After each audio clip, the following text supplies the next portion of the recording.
Good morning, traders and investors. My name is Roger Scott, and I'm the Senior Strategist for 𝗧𝗴𝗀𝗲. Today is Monday, the 14th of June.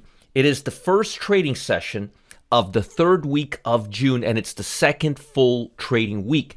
Now, it's about 7:37. We're going to open up in a little bit less than 2 hours. I'm going early today because, well, I want to take my little morning walk before the market starts. Can you blame me? All right, let's talk about the markets. Markets are going to open up nice and strong. The Dow's down 18, Nasdaq's up 48, S&P's up 2.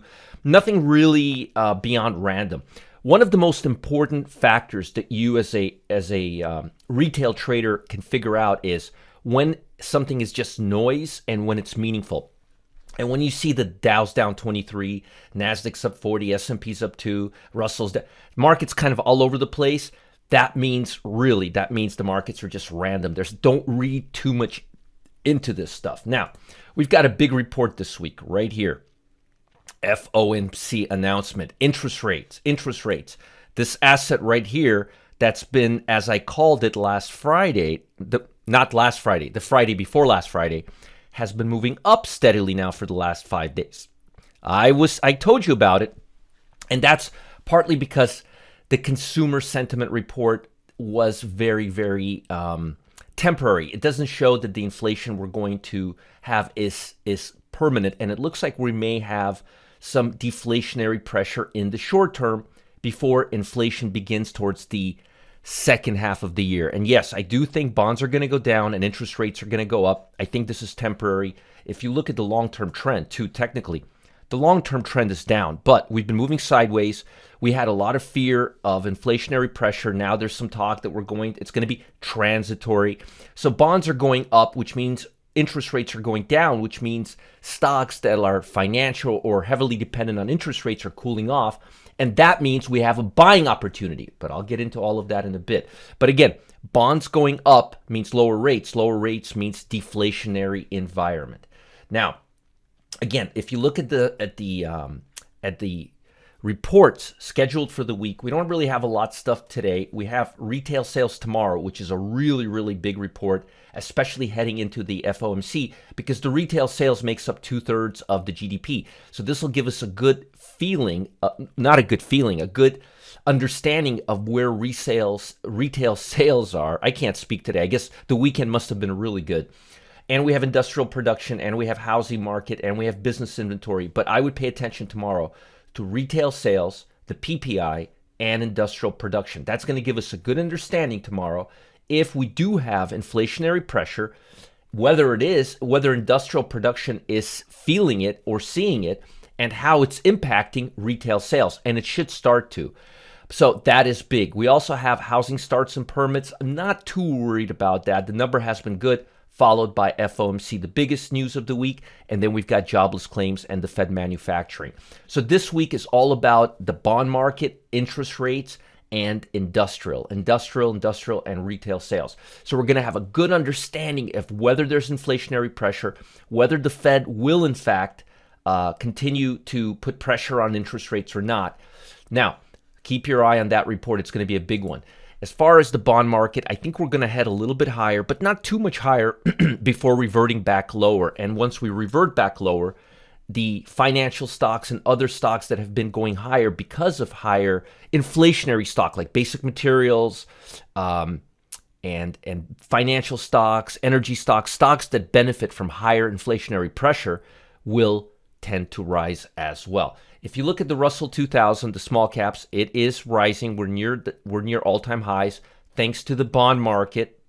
Remember, deflationary pressure is really good for small caps and for tech stocks, right? Very, very good for tech stocks, which have been rising as well. And I think there's going to be some more upside. And if you look at the XLK, the technology sector, you will see that it is breaking out. I told you this was going to happen about 7 days ago. It's happening. Look for a little bit more as long as this deflationary wave we are seeing is continuing. And that's really, really the big key. As far as global economy, let me just tell you, and again, the big thing this week, trading has been muted, and it will be muted till probably late in the day tomorrow, early Wednesday, as we wait for the Wednesday's Fed meeting for signs of whether the U.S. central banks are turning more hawkish following a rise in inflation. No policy changes are expected immediately, but any shift in the language in Fed comments might fuel fears bond purchases and other stimulus will wind down.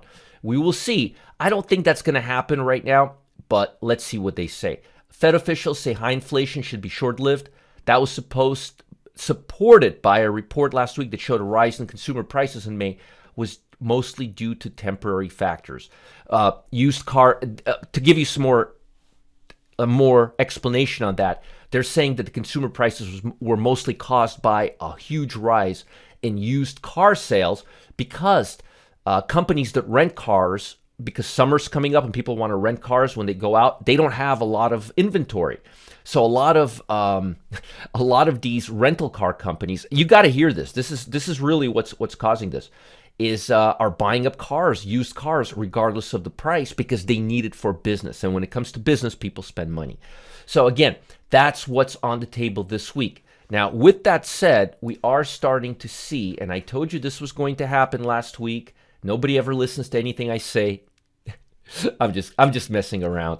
Actually, last week about 4,000 people were on a webinar listening to what I was going to say. But if we look at the major indexes, overall, you could still see that energy, real estate, financial are up here. But look at communication services, right? Look at technology. If you look back, let me go back a month. Look where technology was, right?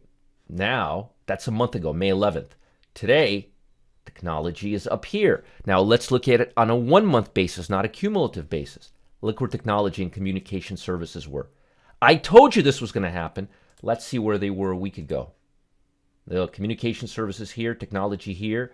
In 1 week, look how much they rose. And they're going higher.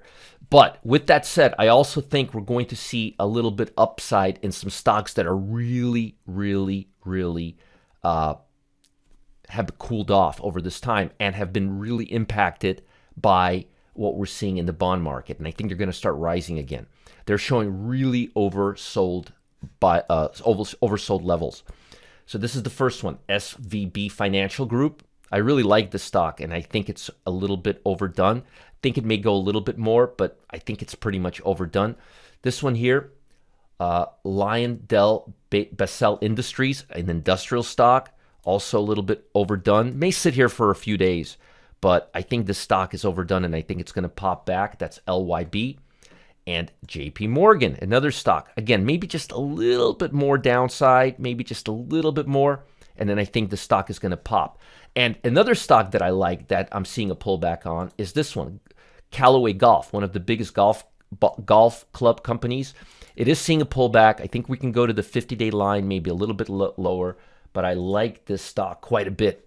It's got a market cap of only about $3.2 billion. It's a Russell 2000 stock. It's given us 132%. And Callaway Golf, a lot of people are going golfing in this weather. I live right on a golf course, and it's going nuts right now. So I do like this. It's more of a.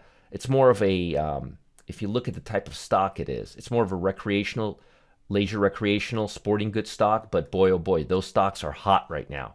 I mean, hot right now. Let me see Big Five. Let me just take a quick look at it. Big Five. Let me see here. I've been liking this stock for quite some time. Yeah, last time we called it, it was at 18, went as high as 40. And it looks like it can go a little bit higher from this point on as well. All right, so we got SIVB, LYB, JP Morgan, and on this one, it's actually Callaway Golf Company. I don't know how I got into the whole Big Five discussion. You just can't keep that stuff away from me. Now, folks, I've got something important, something urgent, something you really need to pay attention to. Thanks to legendary trader Tom Busby, he's finally breaking his silence. Now, everyone now has a chance to grab winning trades and 3-day weekends every week. Tom's discovered a way to tune out all of the noise in the stock market, and he explains how the same window that repeats every week has delivered some of his best trades of the year. I'm talking about gains like 90% in Riot, 147% in FCX, even 232% in Oracle. Now, Oracle is not Amazon. If you can make 232% in Oracle, you're doing something right. It's a little known Tuesday morning tip that tells me exactly which trades Wall Street could push higher. Who does not want to know this Tuesday morning tip? Everybody wants in on it. In other words, it's all of the stocks that could explode within the next 96 hours. And Tom has already 3 winning power plays in his first week. That's 3 out of 4 trades. Man, oh man, I'm loving this. Don't miss out, folks. Don't miss another week of power plays by signing up today. Don't miss out. Sign up today. Click the link below to see what it's all about. And make sure to like this video. Subscribe to this channel if you're watching on YouTube. Folks, stay ahead of the market by being the first to be notified when we post our next video. Most importantly, have a great day. And remember, this is going to be a very interest rate sensitive week, very retail sales heavy.